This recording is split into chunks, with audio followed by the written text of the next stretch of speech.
Robert take over and talk to us about his role in politics as a writer. Yeah.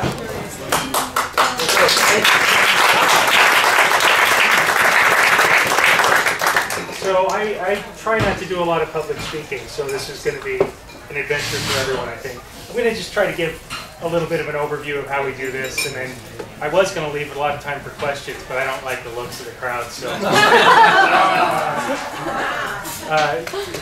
Daniel's been working on questions for 2 days, he said. He's got some good ones for me. So I'm one of the 3 state government reporters we have at the Tribune. There's myself, Lee Davidson, who was a longtime Deseret News reporter, and then David Montero, who came to us from the Rocky Mountain News.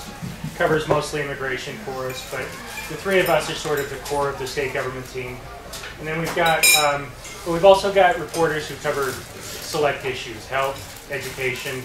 And so at any given time up at the legislature, you could see 7 or 8 reporters from the Tribune up there. We still, despite shrinking staff and tight budgets, throw a lot of people at it. We think it's a pretty high priority for us. And then, of course, when election season comes around, it's again mostly the 3 of us. We've also got Tommy Burr and Matt Canham, who are our DC guys that cover the federal delegation. Tommy and myself, I think, will be doing most of the presidential coverage. Tommy's in South Carolina now. I'll be going to New Hampshire in 2 weeks, so we're already gearing up for that.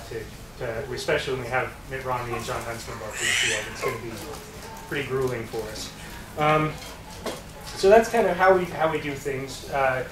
Now, obviously, guys will probably. Let me just address this one at the outset. I know there's going to be a question about how do you stay objective? And really, I think objectivity is kind of a myth. The way I approach it, I try to recognize that everybody has biases, because everybody comes from a background and has life experiences, and that's where you develop the way you view the world, I think, and that's your bias.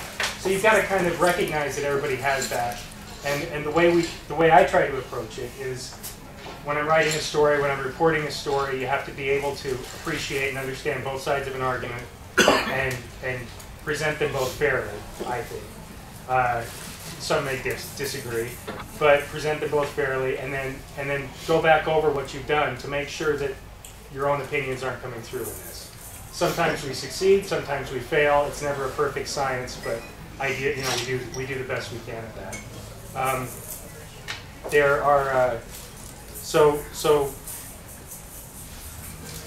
and then the other thing I wanted to just kind of touch on briefly is sort of the changing, evolving world of what we do. There were some people who shouted out when we were talking about who I report for.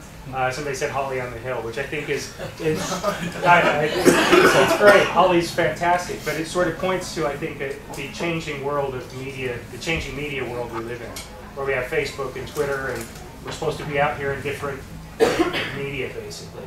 And so we've tried to integrate that a lot. Tried to bring the Facebook, tried to bring our web content onto Facebook and onto Twitter. I don't know. A lot of you guys, I didn't know I knew you, but I know a lot of you from Facebook. I mean, we're Facebook buddies before I even met you in person. So it's kind of an interesting experience in that regard too.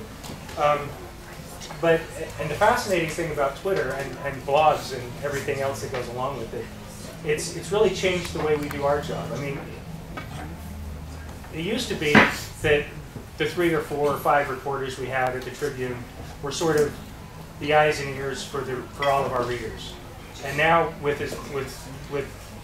now there's hundreds of eyes and ears out there, and it helps us do our job if we can kind of draw on all those resources. It also, I don't necessarily view it as competition. I think it's a resource for us more than anything else. But it's also created a little bit of a strain for us. Obviously, financially, you probably heard about the slow demise of the news media. Not even that slow anymore, but. We're trying to write it out. The Tribune's been fairly healthy, actually. The Deseret News went through a little bit of a shakeup, and that's kind of changed, not so much the way we do our job, but changed the media landscape here with their shrinking staffing I think has put a little bit more demand on us to try to step up our game a little bit more and fill in that void.